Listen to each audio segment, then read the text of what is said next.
Everyone having a Toyota safety recall video I want to do. Now this is a little bit different from the last video I did where I talked about the transmission recall, and because that did not involve any actual safety equipment, that was known as a special service campaign. However, this one does involve safety equipment, so it's a little bit different. They will definitely be making notifications to owners, and they will be obligated to fix this at no cost to owners. This is a very new recall.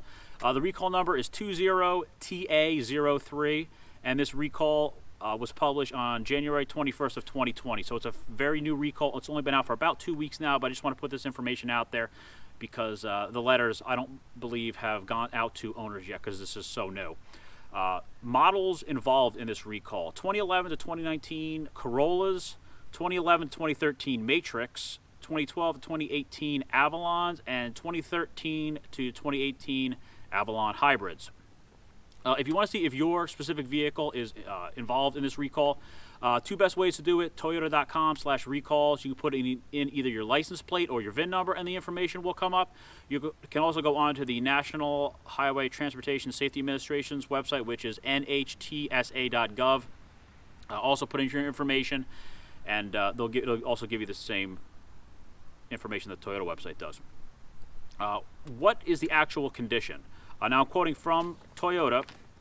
Subject vehicles may be equipped with an electronic control unit ECU from a specific supplier designed to receive signals from crash sensors and deploy the airbags and seatbelt pretensioners. The ECU may not have adequate protection against certain electrical noises that occur in certain crashes, such as severe underride crashes. This can lead to incomplete or non-deployment of airbag and or seatbelt pretensioners. Airbag non-deployment and or lack of seatbelt pretensioner operation can increase risk of severity in a crash. So essentially what they're saying here is some ECUs, the computers from some suppliers, may experience interference between the sensors at the front of the car and the actual computer that deploys all the safety systems. So it may cause that computer to not activate those systems in a severe underride crash.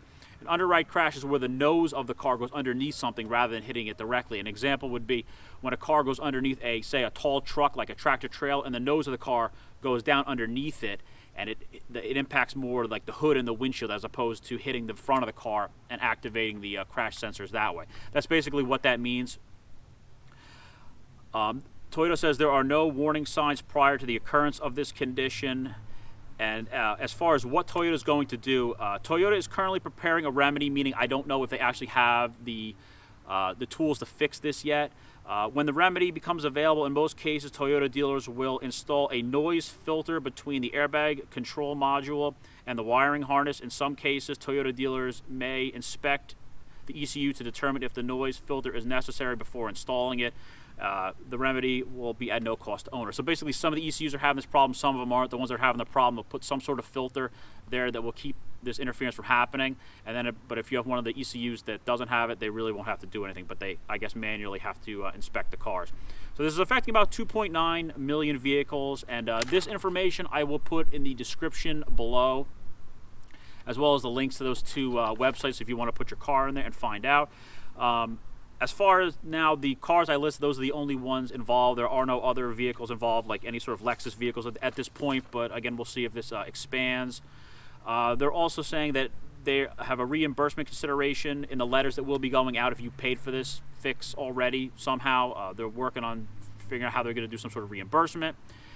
Toyota's also saying they'll get their information from the DMV records that they get from every state. That's pretty straightforward. That's really how they do all types of recalls. And then if you have any additional questions or concerns, there's a phone number provided with this information that I will again link in the description below. But this is a new recall. I just want to get this out to owners because this is more significant, because this does involve safety systems of the cars.